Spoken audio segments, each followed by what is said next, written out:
professionals have acquired years of experience, which ensures you get the very best.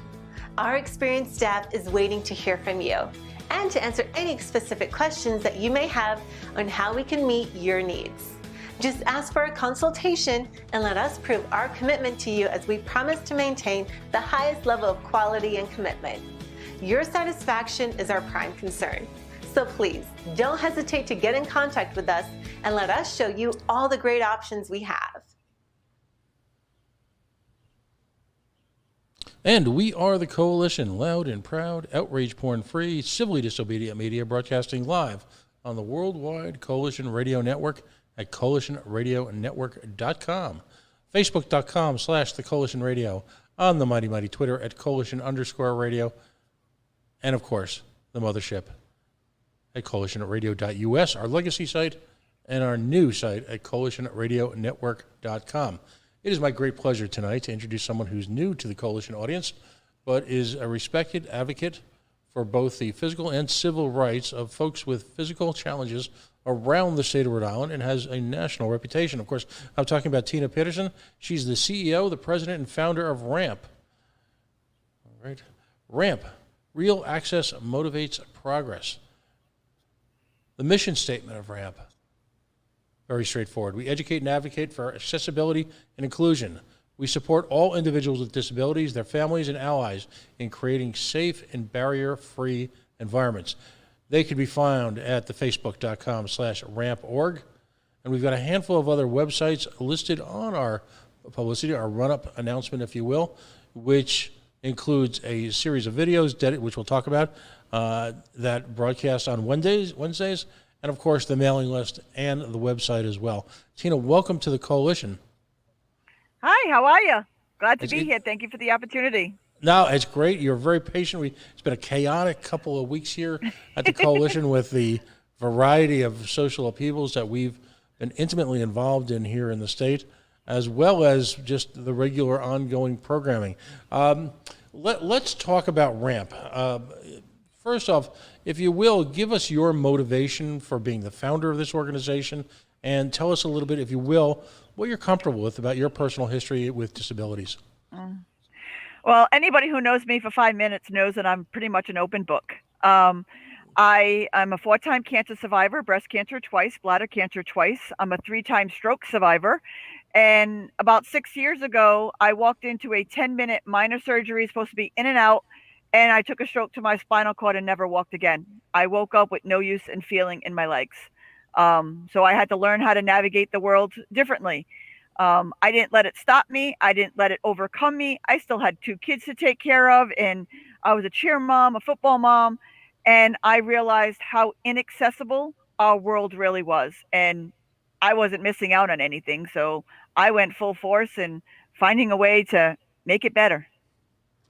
Now, in doing my homework, it appears that there isn't exactly a wealth of organization dedicated to folks with a variety of physical challenges and their accessibility in the state, which is kind of shocking. I mean, you know, if it were a state filled with older buildings, a lot of them that have been gloriously rehabbed, but at the same time retain the infrastructure very often of the 19th century, never mind any of the modern advantages. I work in one right now. We are broadcasting from one of those great old mill buildings that have got the high ceilings, the exposed brick that you could see, the shiny hardwood floors. Who is out there fighting on behalf of folks with physical challenges? And at what point in time did you realize that you needed to, that you couldn't wait for anyone, that you had to take the challenge yourself? Well, that's just it. RAMP is the only one for accessibility and fully inclusion for wheelchair accessible. After a couple of years of advocating, I was appointed to the Governor's Commission on Disability, and I was voted as vice chair. Then I became the chairman of the Awareness Committee, and together we realized that there wasn't any organization out there just working for the rights of the average everyday person to be able to go out to eat, to be able to go to a funeral, to be part of a wedding, or to go anywhere. I mean, we're 30 years this year of the ADA, and still the majority of our buildings are not accessible. That's sad. I mean, you go to some place like Federal Hill, there is one restaurant that I can eat in and actually have the right to use the bathroom. A main street where a lot of our politicians use, that I can get into one restaurant. That's sad. You go to Newport and I can get off the very accessible C Street in Newport and then ride around for an hour and 45 minutes to find another place that I could use the bathroom or access a restaurant or a shop. They all have the inevitable one step, and we can't get in. So that's when I realized we needed to do something. So we decided to, instead of going at people, we decided to change it up and do it in a positive way. And we've been very well received. We're just about a year old in April, and we are so well received in the community. We've touched over 170 businesses in the first year.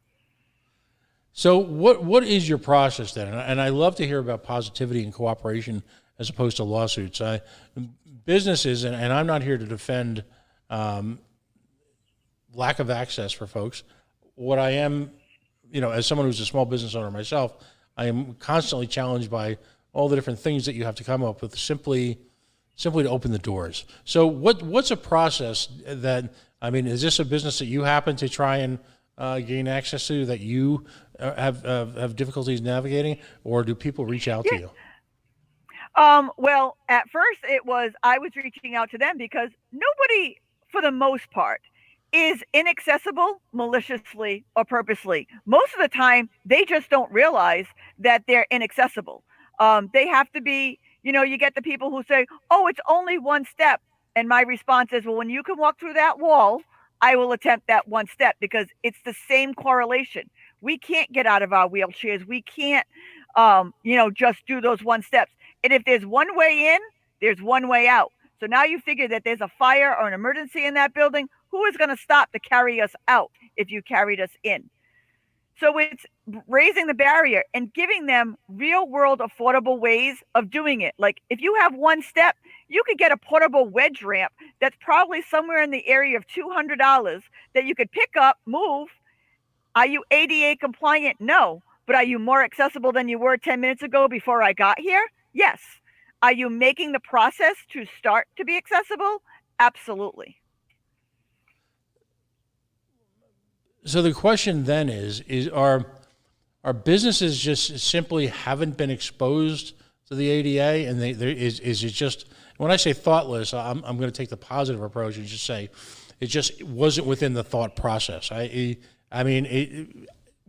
from the New York City area originally, and I can't think of a major building in New York that isn't completely accessible. Is it just sort of a general working ignorance of the laws?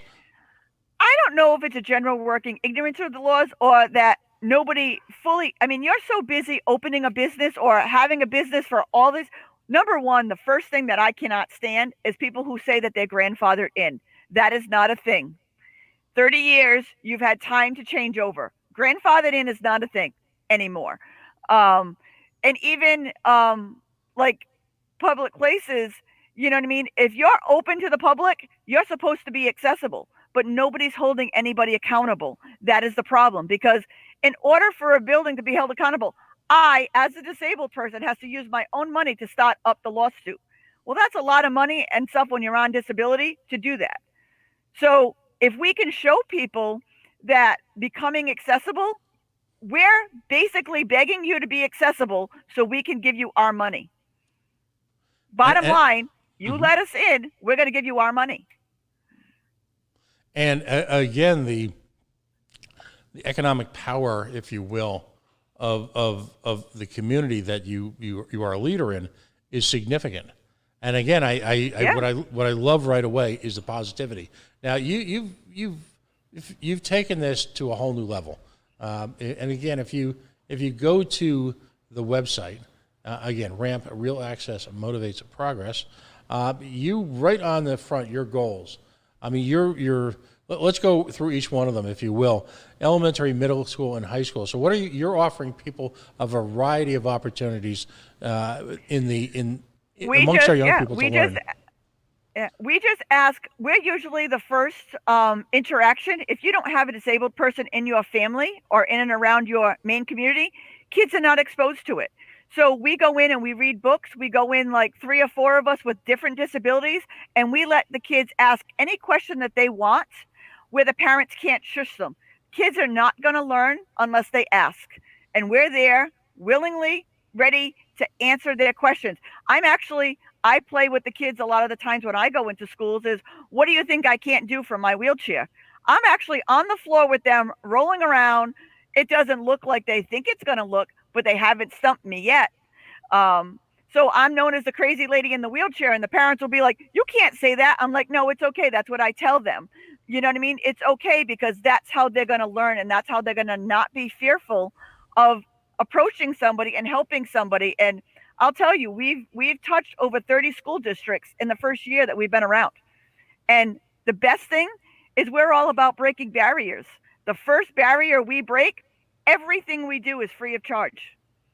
We don't charge for anything. Nobody can ever say that they cannot afford to be evaluated for accessibility or to learn about accessibility.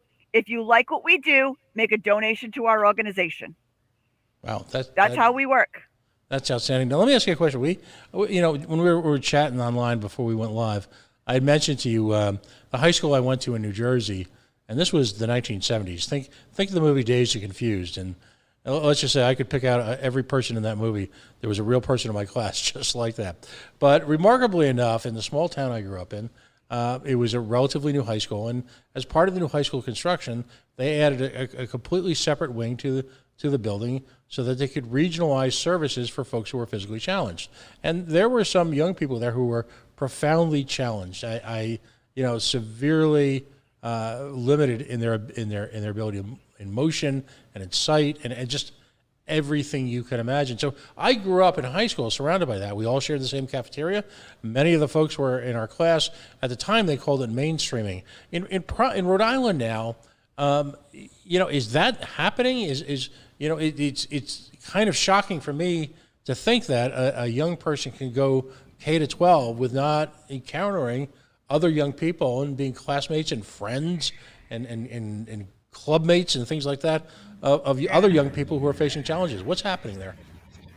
I do believe that they're doing a much better job, with the whole Best Buddies program and the intramural sports and the unity that they're doing, but they could always do better because, there are the profoundly that need to be in a segregated classroom, but there's somebody like me that only my legs don't work. Everything else of me works absolutely normal. I should be in an integrated regular classroom with everybody else.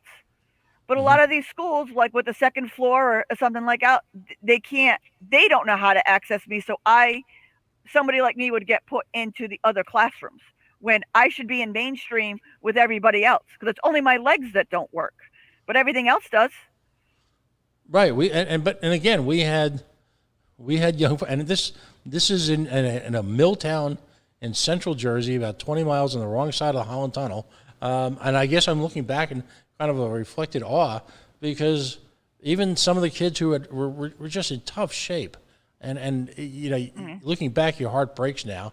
But they were in tough shape. They were just part of our lives. And again, if academically they could perform, they could get to any one of our classrooms. So I guess I'm amazed. I'm looking back on it. This is 40 years ago. So when I look at how much money is spent in Rhode Island school systems, I don't want to obsess over this subject, but it is shocking. It's a real eye opener to me. And it's something. It's true. So there are so many that should be mainstreamed, and they're not. Mm-hmm. Wow, that doesn't really help anybody. No. And equally, I mean, some of the folks who are also losers in that calculation, if you will, are folks who are able and are not then given the opportunity to work side and work along with folks who have challenges because there was just profound beauty in some of the relations that came up. I mean, we had folks in wheelchairs in 1978 attending our senior prom. That's how, right. They were right. Some of us were getting high together back in the high school. I mean, that's how just completely normal it is for me, even 40 years later. Right, and that's how normal it should be for everybody. Because, like I said, most people, like there are a lot of people who are born with a disability, like whether it be CP or MD or MS or, you know what I mean? And they graduate to it. But somebody like me, people don't realize how quickly you could be part of this amazing community. I walked into a 10-minute surgery. My life changed like that. I walked into a surgery thinking I was going out for lunch that afternoon, and I ended up having to learn how to navigate the world from a wheelchair. Completely thrown in an accident, a diagnosis, a surgery, anything, anybody, a stroke could put anybody in this community. Let's make the world accessible so that's one less challenge that you have to deal with if that happened to you or a loved one. That's what we're all about. There are so many family members that I couldn't even say goodbye to because the funeral home wasn't accessible. Wow. How sad is that? No, it's tragic, except that it's within our realm to adapt, improvise, and overcome. And I have to ask you, we've been back and forth a lot because it's been so chaotic the last couple of weeks. I have never sensed a single moment of frustration or anger. I won't begin to interfere with your private life, but how do you maintain such a sense of complete positivity amongst some of the most dire circumstances imaginable? We are only on this planet for a very short blink of an eye. Make the most of it. I'm not missing a second of it. I got 2 children and 2 grandchildren to be here for. I can make a difference for every second that I'm breathing. I'm not going to miss it, and nobody should miss it.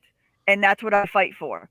I'm going to make a difference for every second that I'm here. Crying about it, whining about it, rolling up in a ball and giving up. Who is that going to help? Nobody, because no one's going to care. No one's going to see that, and I'm not going to make a difference. Getting out there, putting a smile on my face, and letting people know that I'm a force to be reckoned with, and I don't take no for an answer.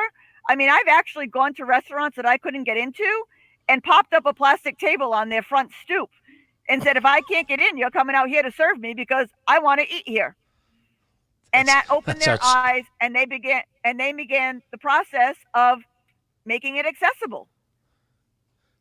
That is outstanding. As someone who's done his share of picket lines and protests and rallies, that is just outstanding. I want to be around when you do that next time. Okay, just please invite me. I got to see that. Absolutely, the table is in my car at all times. Oh shit, that's great. Oh man, what the next area you talk about, and you touched on this briefly, is accessibility assessments. Now, do you do them? Do you have folks who volunteer with you who do them?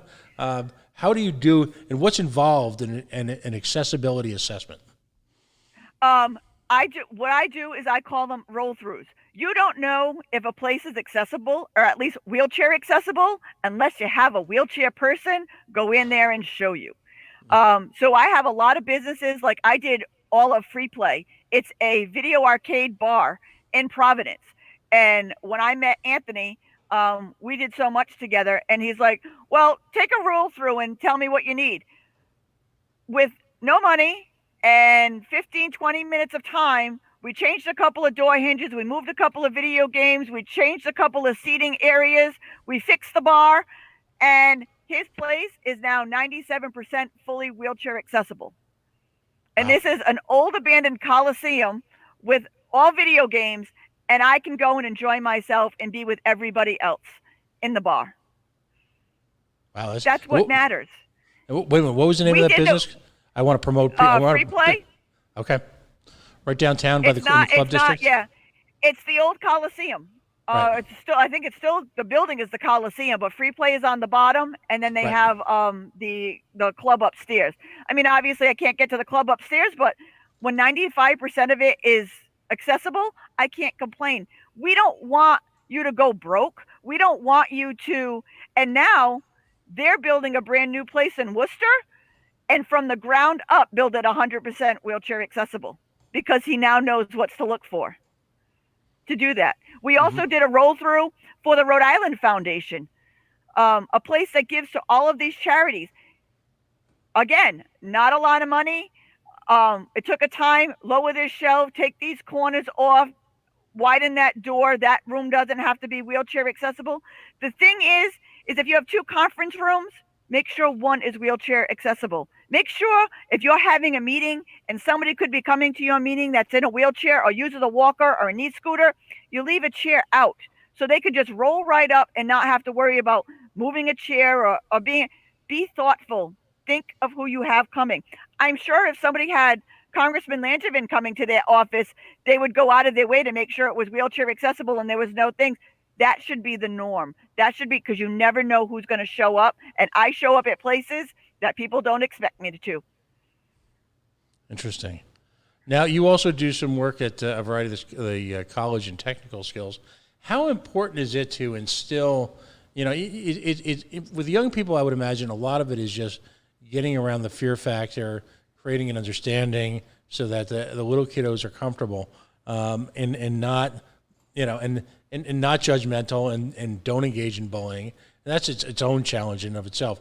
But at the college level, you've got young folks who are embarking on a variety of careers, some of them including design, construction, all of whom could take advantage of getting to understand the challenges that face folks. What specifically do you say to people of college age to give them a better understanding? It's like I said, we have been so welcomed at the college age. I mean, we have worked on so many projects, from accessible desks to accessible shopping carts to accessible clothing, to pamphlets to hand out to the business community. We actually put a bunch of college students in wheelchairs and we took them around Providence so they could see it from our point of view. The younger the people are that we get to touch, the easier it is to change their mind and open their minds, because like I said, anybody could end up like this. And knowing ahead of time, you will know how to take care of people. You know how, that they would feel. You won't know unless you ask. Ask respectively, and you're going to know. And we're so well received. And one of my things is I will only work on a project with a senior is if their end finale gives it off to another college student coming up the next year, so it continues, so it doesn't just fall off and drop. So we are in Brown, we are in URI, we are in RISD, we are in Johnson and Wales. We are in so many different places now that we work with the students and do their senior projects and confer, and I go and speak to the students, and so well received and so welcome, especially when we work with up and coming OTs and PTs and nurses. You can work on your friends, but if they're not actually disabled, you don't get the full panel of what it's going to be like out in the real world. We go in and we let them work on us. And I'll tell you, it's a whole new perspective for them. Mm-hmm. No, absolutely. Folks, if you're just joining us, Tina Pedersen, she's the president, the CEO, founder of RAMP. Real Access Motivates Progress. We are, as always, the Coalition Outrage Porn Free Civilly Disobedient Media. We broadcast on Facebook.com/The Coalition Radio. And of course, we also broadcast on Twitter and YouTube, Twitter at Coalition_Radio. If you're listening for the first time, if you could take a moment to like or follow us on any of those platforms, we would be grateful. Independent media relies on social media to rise above the noise, the white noise, the Sturm und Drang of, well, let's just say the conventional media. Tina, I just want to continue going just through all of these programs. Now, you've got also involvement with, obviously, the community itself. Talk about connecting people with proper resources and what's available to help them in their journey. That is one of the biggest things that we do, is we are the middleman for resources. When somebody says, it took me a year and a half being in a wheelchair to finally get a ramp for outside of my home so I could actually get out of my house. There is actually no dealership that you can buy an accessible van so that we can drive and we can take care of ourselves in the state of Rhode Island. We have to go to Mass. If you buy it in Mass, you have to have it serviced in Mass. That's all our taxpayers' dollars out the window, because there are so many people who are disabled that could utilize this in Rhode Island. So what we do is we vet resources. We talk to Oakley's Home Access is one of the big ones that I use about making their home so people can age in place, so people can be disabled and stay in their homes. We all saw how bad group homes and nursing homes and stuff are for, you know what I mean, for this virus. Let's make it more accessible. I'm actually looking for a house. I have been looking for an accessible home for 2 years to find an actual wheelchair accessible home. The problem is number one, a building or apartment complex off the first floor is inaccessible. Because what's the first thing that goes down in a fire or an emergency or on a daily basis is the elevator. Now the place that you're supposed to call your safe space, you are in panic every day.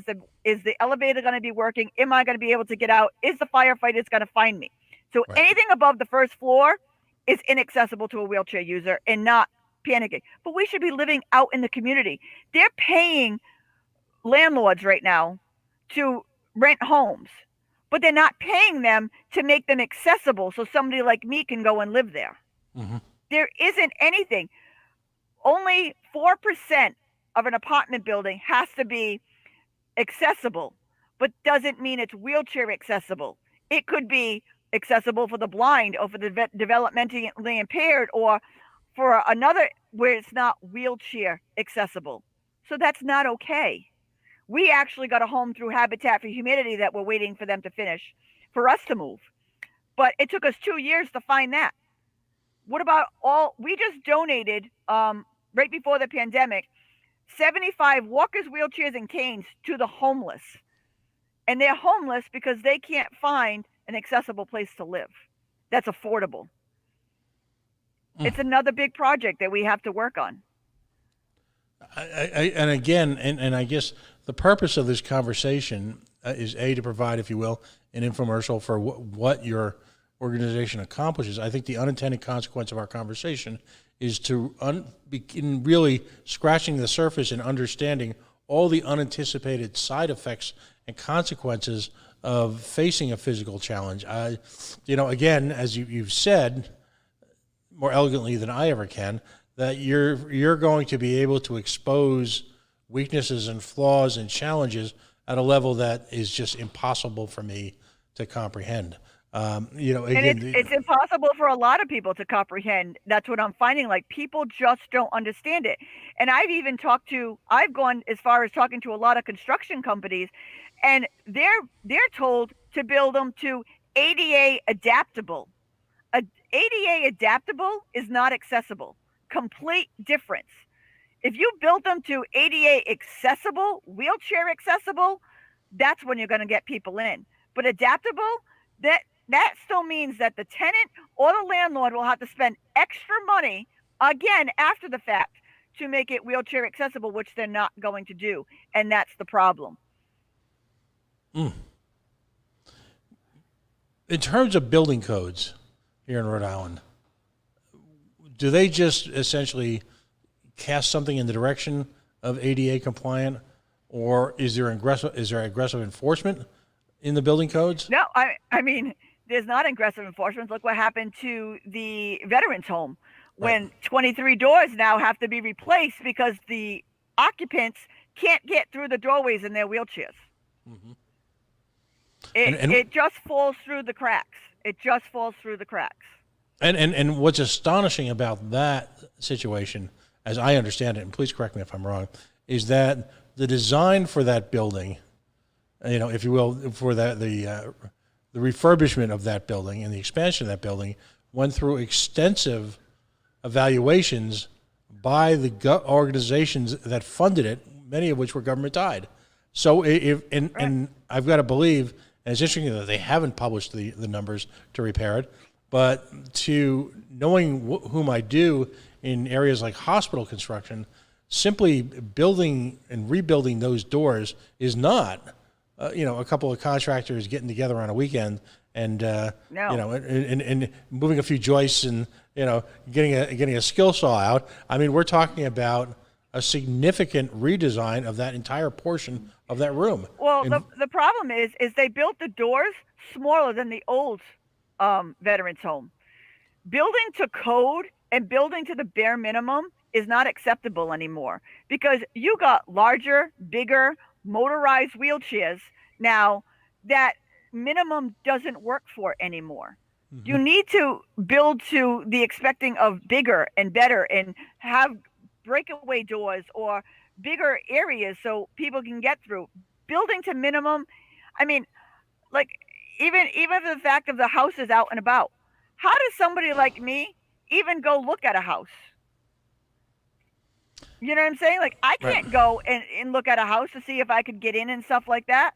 We're not thinking ahead. We need to start thinking ahead, and we need to start saving money by building and thinking ahead. We should not be opening businesses in this day and age that are not ADA compliant, but we still are. Every day we still are. It's counterproductive on multiple levels. Even on its most basic, as you pointed out, you're excluding an entire segment of the economy, many of whom are Do you folks. know how many people? Yeah, people. It's not just like we helped this one business. This is one of my favorite stories. We made this one business fully ADA compliant. He spent all of this money, and I mean, he got away with a lot less than what he thought he was going to spend. And it's fully ADA. He says, but I don't see a ton of wheelchairs coming in here. I said, we're not a cult. I said, but if you see one wheelchair, they come with friends, they come with family. There are women with baby carriages. There are people on knee scooters. There are so many people that walk among us who are born with no knees. With their disability, they can't bend their legs and they can't do stairs anyway. So you wouldn't even know if people have walkers. Wouldn't it be a lot easier for an older person with a walker to maneuver a ramp than it is to maneuver stairways? Think of the liability that you're opening yourself up to if that person falls on your steps with their walker. What's You're interesting? saving money all the way around. No, absolutely. What's interesting is, and you raise a point in my mind. So many tourism guides, so many shopping guides. You see these government issued, downtown. Let's just say, for lack of a better example, come to downtown Wickford, which of course is a beautiful spot, a lot of older buildings, and you'll see the logos next to each store, and it'll say handicapped accessible. How often are those actually accurate? And is there any idea or movement for your organization to put out some type of listing to promote, in a sense, taking it from a positive perspective, to promote folks like the arcade or the business you just spoke of, who've invested significant amount of effort, thought, and money into making them truly, I'll call it handicapped or challenged comfortable, where you just don't even think about it. You just have a comfortable, almost normal access to the building. Is there anything else like that? And what are those there guides is actually, like? yep, there is actually a website out there. I can't think of it off the top of my head right now, and that's really bad, but my brain's not functioning right now. But there is a website out there that gives you the levels of, it doesn't say that it's fully, it will say if it's fully wheelchair accessible, but it will also tell you, okay, it's got good parking, but you can't do this and you can't do that. So you know what kind of accessibility can actually access that place. Accessri.org is the website. I will send that to you later. But there is a website, but to me, it doesn't do, I love it because it's a starting point, but it doesn't do enough. There are so many restaurants that I go into, and the handicap stall, my wheelchair doesn't fit in. I can't close the door. I can't turn around. I can't function in the bathroom because they're just too small. Or they see extra space in their bathroom and they stick supplies there, which is where my wheelchair footrest was supposed to go by. Or they put the baby changing station in the accessible stall. Well, then that just takes up more space for my wheelchair. You know, like it's a thoughtful thing. So I just go in and I'll talk to the manager or the owner or whoever and I'll bring them in the bathroom and I'll show them what I can't access, what I can't do, how they can tweak it to make it better. We just did the Hayes Library in Providence right before all of this started. And for very short money, the Hayes Library, one of the oldest libraries, even all the way up in the archives, is now fully accessible. Because I showed them, move this, move that, take this thing out, move these tables over. You know what I mean? I showed them where their errors were, and you can do that a lot of the times by just moving things around, and being aware of what you need to have clearance, and then don't use it for storage. We have a Yeah. hospital in this state, and I don't want to call them out, but we have a hospital in this state that I went for a procedure, and I went to use the ladies' room before I went to the procedure, and the nurse who was taking care of me said, "Oh, just leave your wheelchair here and walk to the bathroom because it won't fit." What? So I said, "Well, I'm sorry, because if you're the nurse taking care of me when I'm under, I don't think this is a good idea if you can't figure out that I can't walk to the bathroom." But they use their bathrooms for storage. Well, that doesn't do me any good when I go in there with my wheelchair. Wow.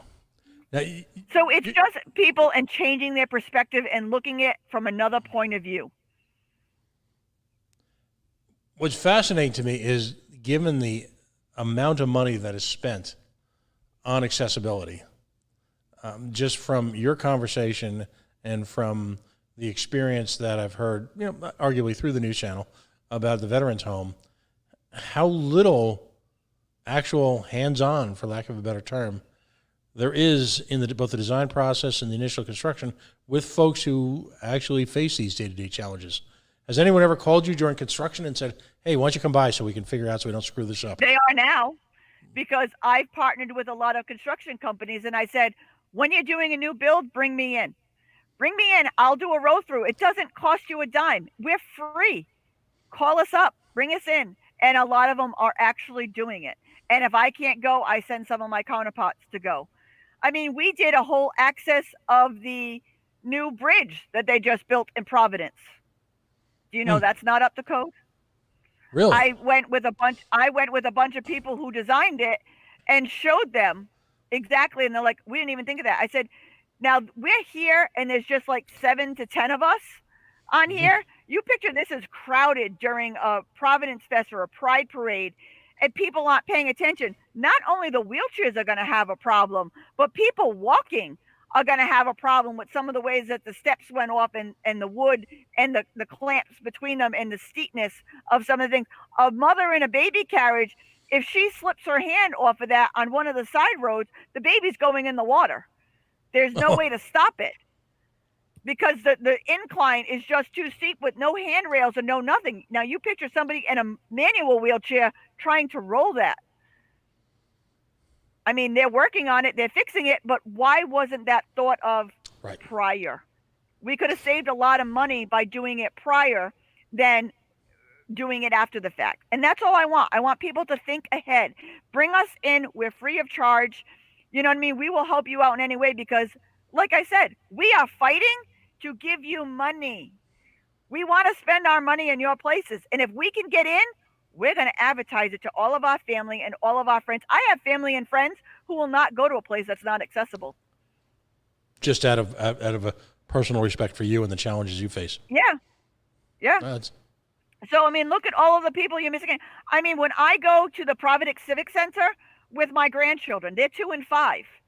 I have to sit in the accessible seating, and I get one seat next to me, which they always overbook, and it's crowded, so you can't even see the show anyway. And they sit 3 or 4 sections over. What's the point of Meme going with the grandchildren when I can't even see their faces light up?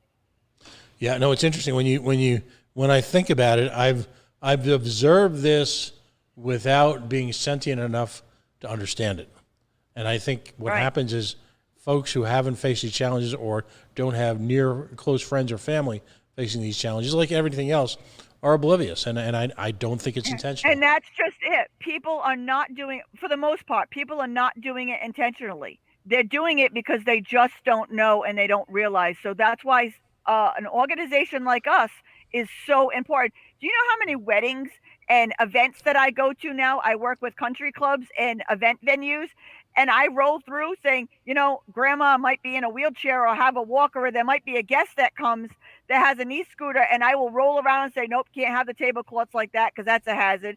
If you have all high tables, manual wheelchairs aren't going to be able to have a seat or anything, so make sure you do a combination of both, or move this, give more room here, fix that, free of charge. So when they have their event, Everybody can just roll right in and participate, because you never know if somebody had a hip replacement, a knee replacement, or is using a knee scooter for a period of time that's going to come to your event. Think ahead. And always and minimize or eliminate those awkward moments, the moments of disappointment, the tears, the frustration. For particularly in times like this, when family contact is clearly something we can't take for granted. You've got a couple of interesting programs going on. Talk to me about the RAMP Red Bag Carrier and what's involved with there. I love my red bag. Look, I got one right here with me. It is all of your medical information, non-computer, non-tech based, all at your fingertips. When I had my last strokes in September, it literally saved my life. I rolled into the hospital because I knew I wasn't feeling good. And by the time I passed out on the floor of my van, I had this in my hand. Has all of my medical information, who to contact, my medication, and everything that I need to know at the tip of your, and the only ones who see it are the EMTs or the doctors who take care of you. But it works for everybody. If you have an allergy, if you have a drug addiction and you have a drug of choice, or you don't want somebody to be contacted if you overdose, or you do want somebody contacted if you overdose. If you have an anxiety or a mental disorder and you have a trigger, write it in your red bag. You know what I mean? The only ones who see it are the EMTs and the doctors who have to take care of you. Nobody else. So when I go out with my friends, I said, remember, I'm a red bag carrier. Make sure my red bag is with me. And we mail these out nationally every day. They are all over the country. And we're actually working with FEMA and the Rhode Island Emergency Management. Well, we were until the whole pandemic. And so we kind of like put it on ice for a little bit. But they're buying into this, and they're going to be handing them out around the world. So it's a thing that works for everybody. I don't know how many people will say, oh, I have it in my phone, or I have it on a USB. Well, that's great. If there's a hurricane or a power outage, or your phone isn't with you, or who knows what your code is. Don't die right now. Give me the code to your phone so I can get your medical history. No EMT is going to do that. I have spoken to fire departments across the state and beyond. They absolutely love this because it's got a little clip. It's on your person at all times. Wow. There's something to be said for simplistic, low-tech approaches. I've always been profoundly amused when the PR flag for Verizon gets on WPRO and announces, "Listen, just go to our website." Hello, yeah, no, but at the same time, this simple, thoughtful act of pulling this all together in one spot has profound implications. Because I can't of all tell these you challenges. how many I can't tell you how many letters of thank yous that I've gotten from family and friends of how this saved a loved one's life. And the best part of this is we make no money on these. We sell them for $3 a piece, but for every one we sell, we replenish and we donate one to the homeless, to the veterans, to the group homes, to the people that can't afford them. I've sat out many a times on the streets with the homeless and helped them fill them out so that they have them on them at all times. If something ever happened to them, God forbid, they have all of their information all filled out in these little red bags. So we donate. We don't make any money on them. We donate them out. And if you're a business and wanted to buy a bunch, you could choose where they get donated to. No, that's outstanding. You've also got a couple of different Facebook pages.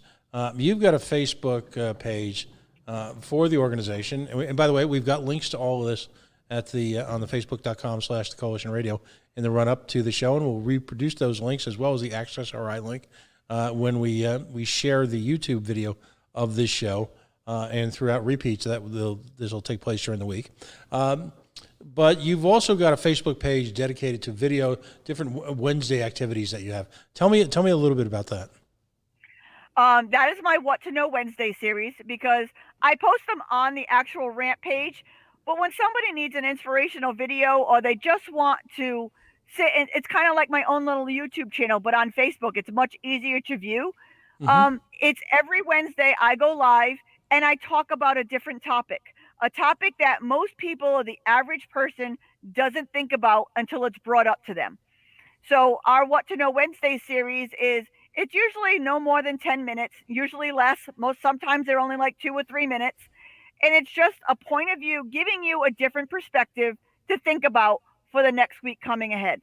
They're very well received. We get thousands of views on them every week. It's usually always me. We're going to be expanding once the world opens up to, bringing some guests on and to giving other people a chance to talk. But since I've been kind of locked in my house since March 6th, I've been doing them all. But it's just a whole page, and you can just go video after video after video and learn something new. And that's what it's intended for, to get a different perspective and to learn something new. And these are just inspirationals that you've come in contact with, different ways of go ahead. Yeah, it all started in September. On September 30th of last year, I took a double stroke. I already have no use of my legs, and after the stroke, I ended up with aphasia, so I had no speech, and I lost my left arm. So I had one working limb left. And I basically got sent home from the hospital saying, you're already disabled, you can't expect miracles, with no therapy. That wasn't going to happen. As you can tell, I love to talk. That wasn't going to happen. So we did a GoFundMe, and my friends helped me get some therapy. So what I did is I went online every week and I showed them what exercises I was doing to get my left hand back, and what speech therapy I was doing to get my speech back, and how to learn to talk and to slow down and to get my enunciation. So that's how they started. And then people wanted to know more and more stuff. So we picked up topics about, during COVID, how to do an accessible delivery, because this no contact drop at your door is great, except if you're in a wheelchair or you're blind or you use an assistive device or you can't use your hands. Having it all left at your doorway isn't going to do you any good when you live home out in the community by yourself. So we took it on as working with restaurants and how they could do accessible, asking the people if they needed an extra accommodation, or how they could be thoughtful, or how they could think about somebody else during this time. So they keep expanding. So they change every week. No, that's outstanding. So that is, and we have links to both Facebook groups on there. So if you were a member of your family, and I'll tell you this, from my experience over the last couple of days looking at these Facebook pages, it's equally important for someone who has a family member or close friend to view these and take the time to go through these different videos, to look at the resources, because the way that you can sort of casually introduce them without feeling like you're invading people's space, if you will, without sounding preachy, is just to get comfortable with what you have an opportunity to bring to your family member, friend, close relative, etc. And the nice part about it is they're all Facebook Lives. So they're very easy just to click on through Facebook and watch. You don't have to sign into YouTube or, join the YouTube page. I mean, we have a YouTube page too for the people who like YouTube. But these are very quick, easy videos just to click on and watch, with no extra added things to do to give you a different perspective. Excellent. Now, we've only got a few minutes left, but I'd be remiss if I didn't ask you about, you've been recognized by American Women of Service. Tell us about this and how that came to be. I know your son was involved. Give us and there you are. If you go down and scroll down, you'll see you wearing your crown. Fabulous. I am so proud of this title. American Women of Service is an organization based completely on civic and community service and giving back. It's women empowering women through civic and community service. It's completely based on, last year I was honored to represent Rhode Island. I was the only person in a wheelchair against so many women who walked. I ended up with second runner-up overall. I ended up with overall speech award, overall role model award, the Presidential Service Award, a couple of the memorial awards.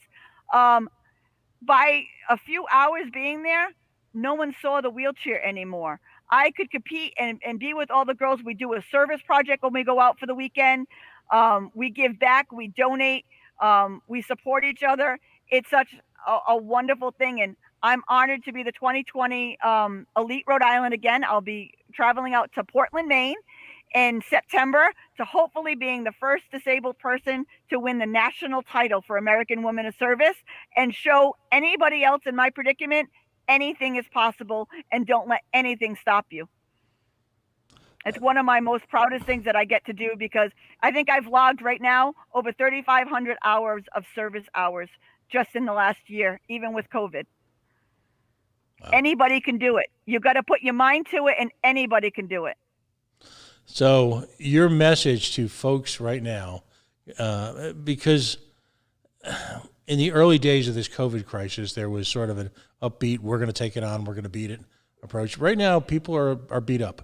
There's no question about it.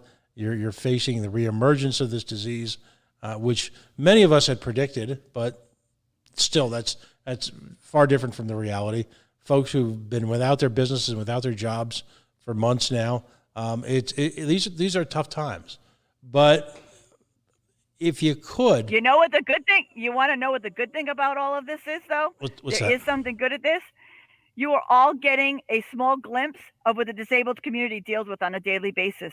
Right. You can't go to your restaurants with your friends and family. You can't go out. You can't go here and there or anywhere. That's us on a daily basis. The world will open up for the rest of you. We still won't be able to get in unless everybody consciously makes an effort to let us in. So how do you then, what's the recommendation to folks who are down in the dumps? We've all been a little bit guilty of being self-absorbed, present company included, over the last few weeks. What's your message, to people how to fire themselves up and to use the military term, adapt, improvise, and overcome? My best advice to you: we are on this planet one short period of time. Make the most of it. Anything is possible. If I can do it, anybody can do it. I'm nothing special. I'm nothing different. I just have a lustful life. I love my life. I love my family. I love my friends. I love to be active. Just love your life and find out that there's always something better. Open your ears, open your eyes to a new perspective, make a new friend, and just get out there. Stop making excuses and make a difference. As my favorite saying is, don't just sit there, make a difference. Wow. Words to live by. How can folks, and we call this part of the show shameless self-promotion, how can folks donate, whether it be time, money, services, materials, to your organization? All of that is listed on our website, www.rampisinclusion.com. You can buy a t-shirt and wear a logo and wear it proudly. There's some fun ones. There's some for service animals or regular animals. You could make a straight donation. You could buy a red bag for a loved one, support somebody else, or invite us into your place and let us success. Talk to us. Let us help you get more business. Let us help you make more money. Who doesn't want that? Especially now. Wow. Let us in. We'll spend our money. We love you. Listen, that's outstanding. Tina, first of all, thank you for your patience over the last couple of weeks as we tried to figure out how to pull this together. Not because of any issues on your side, just because of the kind of chaos that we're part of every day. God bless you for everything you do. As I always say, I have a comfy chair to sit in. So a quick funny story before we leave. It's great when you can use it to your advantage. I remember going to a concert, and when I got there, the gentleman at the door says, "I'm sorry, all of our seats are sold out." I said, "It's a good thing I brought my own," and I rolled right past him. Nobody knew what to say to me. I got to watch the whole concert from the front row because I wheeled myself right in, and nobody knew what to say to me. So be assertive and just be you. It's so much fun. Wow. That's outstanding. You grace us by your appearance tonight, and you make us better, and that's more than I can ask really of anyone. Tina Pedersen, she is the president, CEO, and founder of RAMP. Real Access Motivates Progress. I think we have to talk offline and find a way to make these appearances somewhat regular, particularly when there's big deals or big happenings. I love your positive approach to this. That you're not going to you're looking to enhance people's businesses, enhance people's lives. You're not looking to sue them into oblivion. You're looking really to raise us all up, and that is phenomenal. Positivity will get you anywhere. Please feel free to share with us businesses who have gotten your A+ for effort and for doing that, because ultimately those are the businesses. They're all listed on my website. As I do them, I post them on my website. Okay, great. Then I'll find that and put that out there because, the positive approach is to reward those folks who've simply done the right thing when no one else is looking. So we need to make sure people look. So Tina, thank you again. Thank you so much for joining us, and let's thank you let's for the talk opportunity. into. All right, buddy. Okay. We are the Coalition, loud and proud, outrage porn free, civilly disobedient media broadcasting live on the worldwide Coalition Radio Network here at coalitionradionetwork.com, facebook.com/the Coalition Radio, on the mighty Twitter at Coalition_radio, and of course the mothership both at coalitionradio.us and coalitionradionetwork.com. We're going to sign off for this evening, but if this is the first time you're listening to us, either live tonight or through the miracle of our multiple Facebook retweets, we'd ask you just take a moment and like and follow our pages. Again, for independent media, that is our lifeline to somehow rise above the white noise that constitutes most of major media. The beauty of this format is that we can have extended conversations with people in the community and really achieve a sort of a level of understanding and knowledge of their work, their actions, just in a way that really conventional media can't. Folks, stay tuned. We'll see you soon.